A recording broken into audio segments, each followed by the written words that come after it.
Heroine Samantha జీవితం తెరిచిన పుస్తకమే. ఆమె సినీ జీవితం దగ్గర నుంచి వ్యక్తిగత జీవితం వరకు అన్ని విషయాలు అందరికీ తెలిసినవే.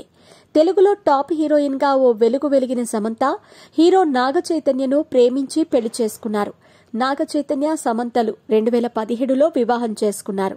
అయితే కొన్నాళ్లకే ఇద్దరి మధ్య విభేదాలు రావడంతో ఈ జంట అక్టోబర్ 2021లో విడిపోతున్నట్టు ప్రకటించారు. ఇండస్ట్రీలో బెస్ట్ జోడీగా ఉంటారనుకునే లోపే వీరు విడిపోయారు. మీ పెట్స్ కి గ్రూమింగ్ నుంచి బర్త్డే సెలబ్రేషన్స్ వరకు అన్నింటిలో మంచి ఆఫర్స్ ని మాయా టైల్స్ అండ్ ట్రయల్స్ వారు మీ ముందుకి తీసుకుని వచ్చారు. ఎక్కడో కాదు, మన బాజ్పల్లిలో. Phone number 8985555318. పెళ్లైన కొన్నాళ్లకే వీరి మధ్య అభిప్రాయ భేదాలు తలెత్తడంతో ఈ జంట విడాకులు తీసుకున్నారు. సమంత ప్రస్తుతం ఒంటరిగా ఉంటున్నారు. సమంతతో విడాకుల తర్వాత నాగ చైతన్య శోభితతో రిలేషన్లో ఉన్నాడు.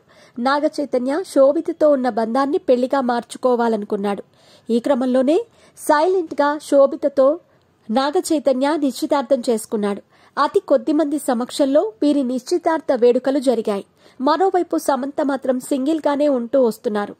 ఇక గతంలో సమంత హీరో సిద్ధార్థతో రిలేషన్ మెయింటైన్ చేసింది. వీరిద్దరూ ప్రత్యేకంగా గుడిలో పూజలు కూడా నిర్వహించారు.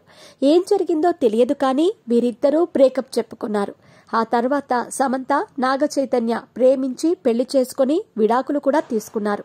అయితే సమంత టీనేజ్లో ఉన్న సమయంలోనే ఓ వ్యక్తిని ఇష్టపడ్డారట. ఈ విషయాన్ని సమంతే ఓ ఇంటర్వ్యూలో చెప్పటం జరిగింది. స్కూల్లో చదువుకునే రోజుల్లో ఒక అబ్బాయి సమంతను 2 ఏళ్లు ఫాలో అయ్యేవాడట. అయితే ఒకరోజు కూడా మాట్లాడలేదట. ఒకరోజు ఎందుకు తనని ఫాలో అవుతున్నావని సమంత అడిగితే ఆ అబ్బాయి నేను నిన్ను ఫాలో అవుతున్నానని ఎవరు చెప్పారని సమంతను ఎదురు ప్రశ్నించాడట.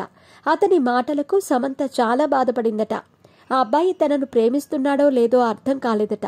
ఆ అనుభవం విచిత్రంగా అనిపించినా అదొక మధుర జ్ఞాపకంగా మిగిలిందని సమంత చెప్పుకొచ్చింది.